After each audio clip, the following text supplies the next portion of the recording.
So, you've bought yourself a new computer and suddenly, there's no place for your old one in your home. You can always sell it, of course, but there are much more interesting ways to use your old laptop or desktop PC. Turn it into a home server instead of keeping all your files on your new computer's hard drive. You can set up a home group and connect all your devices in a single network, then make your old computer's drive shared, able to view and use files stored on it as well as share their own. This comes in especially handy when someone in your family has a device with low space. This way, they can always keep new files in the shared storage, make a surveillance camera out of it if you're worried about your security or just want to know what happens inside your home when you're away. Repurpose your old laptop with surveillance off where it's free for local use, so you can use it, for example, as a baby monitor or an outside camera to see who's calling on you. It might look weird though, if you just hang your laptop outside the door, so you may want to rewire it a little bit and extract the camera first. Still, you can pay a reasonable subscription fee to be alerted if something unexpected happens at home while you're away. Build a media center with the help of some free software. You can use your old computer to stream videos or TV, listen to music, download movies and music tracks and much more. Just install a few lightweight applications, connect your old PC or laptop to your home network and use it from any other device in your home. Hang it on the wall. This requires a bit of technical skills, but there are lots of tutorials online. So, you'll be fine or not. You don't need a new TV to watch videos online. If you have an old monitor, mount it on the wall of your kitchen, for example, to always have access to your favorite shows or your favorite YouTube channels, or just listen to music over it. This works really well with a media center trick I told you about earlier. Make a digital photo frame. Digital frames might cost a pretty penny, so it might be quite satisfying to DIY it. You'll need to take apart your device, but hey, you don't need it. Anyway, put the screen into a frame of your choice. Hide the innards of the laptop behind it and run the digital frame software on it, available online. Rig a retro gaming station. Your old computer may be slow, but it's surely still good for playing old games. No complex manipulations included, just install a fresh operating system, get a couple of gamepads for yourself and friends or family, buy some old school games and enjoy. Transform your laptop into a tablet. If you're willing to get elbows deep in the electronic guts of your old stop, you can get yourself a powerful DIY tablet.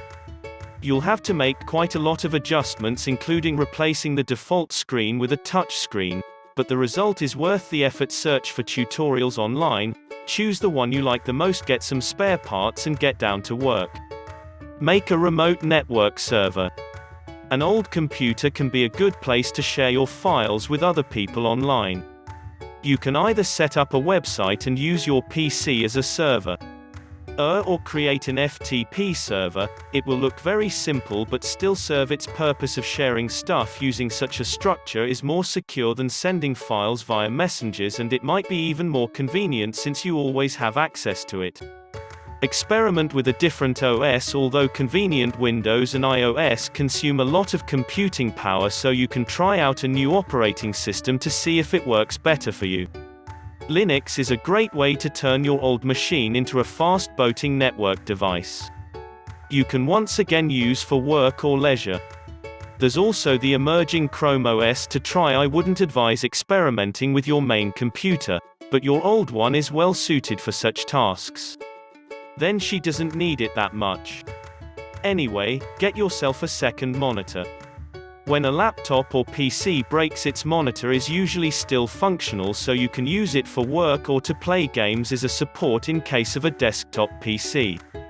It's extremely simple. Just rig the old monitor to the new system with laptops. It's really complex.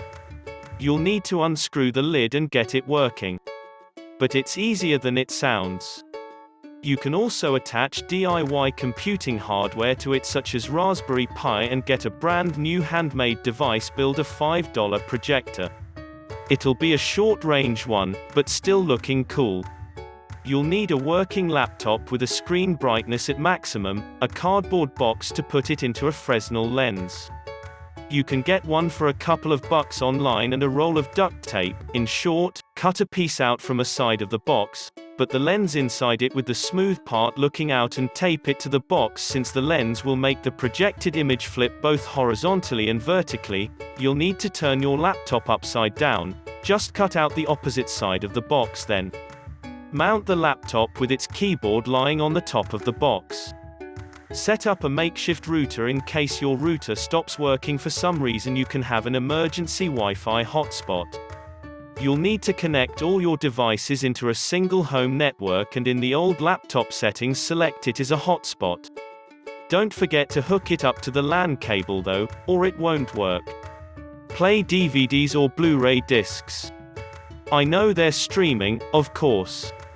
But those of you who like collecting physical copies of your favorite movies, they want to use an old laptop or PC as a spare DVD or Blu-ray player. Most laptops have a CD drive that's capable of playing those.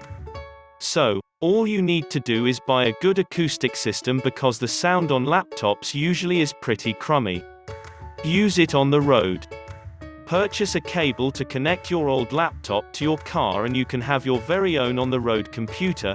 You can use it to listen to music or shows, or set it in the back as an entertainment system for your passengers or kids.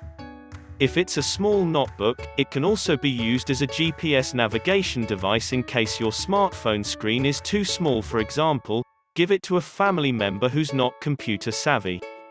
Older people often have trouble grasping the tech, and if you have a grandma or grandpa who calls every time they need some computer help, you can install a fresh window on your old one, set up family access and give it to them this way. You'll be able to help them directly by accessing their settings online from your device, restricting use or installation of certain apps and much more. Put its computing power to a good performance. You might have heard of SETI at Home, a scientific experiment at UC Berkeley dedicated to search for extraterrestrial intelligence.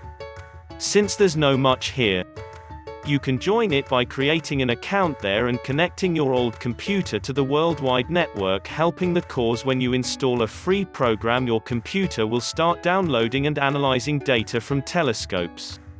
Who knows, maybe it's your old laptop that will help scientists. Salvage the parts if nothing else remains, as your device is broken for good or bad. Don't throw it away. Some parts of it may still be functional and they might come in handy. If you're into DIY, you can use them in other devices. And if you're not, they still cost money on the market. Check out the prices on eBay. You might be surprised, by the way, if you got a desktop PC that's broken down. Think about rigging your own. Buying new spare parts is often much cheaper than purchasing a brand new machine. Good luck with that.